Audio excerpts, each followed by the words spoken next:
Nasaan na ba yung singsing mo? Yung sa panganiban yung asawa mo? Asawa, binata ka pa naman yun, makakambing. Singsing ko dito. Oo, Tinago ko muna. Wala ko yung sanla mo, ha? Hindi pa Sana pwedeng yun. sangla yun. Ano yun eh pa? Memorable yun sa akin. Mga kaibigan, mga kalingap, minsan hindi talaga pera ang pinakamahalaga sa isang tao. May mga bagay na kahit gipit ka na, kahit hirap ka na, hindi mo kayang bitawan dahil may halaga yon sa puso mo. At yan nga ang ikinalungkot ng marami matapos marinig ang naging pahayag ni Eds tungkol sa singsing na suot niya.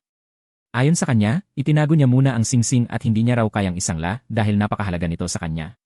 Hindi lang daw basta alahas iyon kundi isang bagay na punong-puno ng alaala at emosyon. At alam niyo mga kaibigan, doon maraming netizens ang medyo naawa kay Eds. Kasi habang nagsasalita siya, ramdam mong hindi materyal na bagay ang tinitingnan niya. Para sa kanya, simbolo iyon ng isang parte ng buhay niya na minsan naging masaya, naging totoo, at naging espesyal. Kasi aminin man natin o hindi, may mga bagay talaga tayong iniingatan hindi dahil mahalang presyo, kundi dahil mahalaga ang alaala. Kahit simpleng bagay pa yan, singsing, sulat, larawan, o regalo, kapag may nakakabit na emosyon, mahirap na yung pakawalan. At sa panahon ngayon na maraming tao ang madaling magsabi ng move on o kalimutan mo na yan, hindi nila naiisip na hindi ganoon kadali para sa taong totoong nasaktan o may pinanghahawakang alaala. Marami tuloy ang nagsabi na baka hanggang ngayon ay may sakit pa ring dinadala si Eds sa puso niya. Dahil kung tutuusin, kung gusto lang niya ng pera o praktikal na desisyon, pwede naman talaga niyang isanla ang singsing. Pero pinili niyang itago. Pinili niyang ingatan. Ibig sabihin lang noon may malalim pa rin itong kahulugan sa kanya. At alam nyo, dito pumapasok yung pagiging tao natin. Hindi lahat ng bagay kayang palitan ng pera.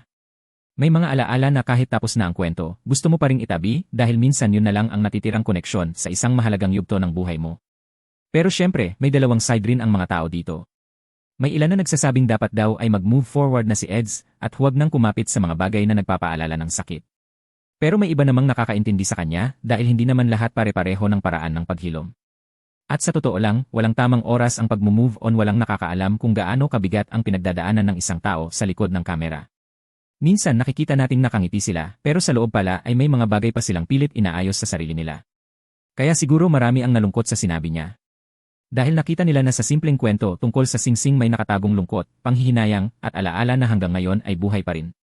At kung isipin natin mabuti, hindi naman masamang pahalagahan ang isang bagay na naging parte ng buhay mo.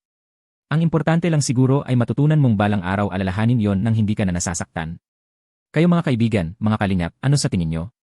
Tama lang bang itago ni Eds ang singsing dahil memorable ito sa kanya? O mas mabuti bang tuluyan na niyang bitawan ang mga bagay na nagpapaalala sa nakaraan?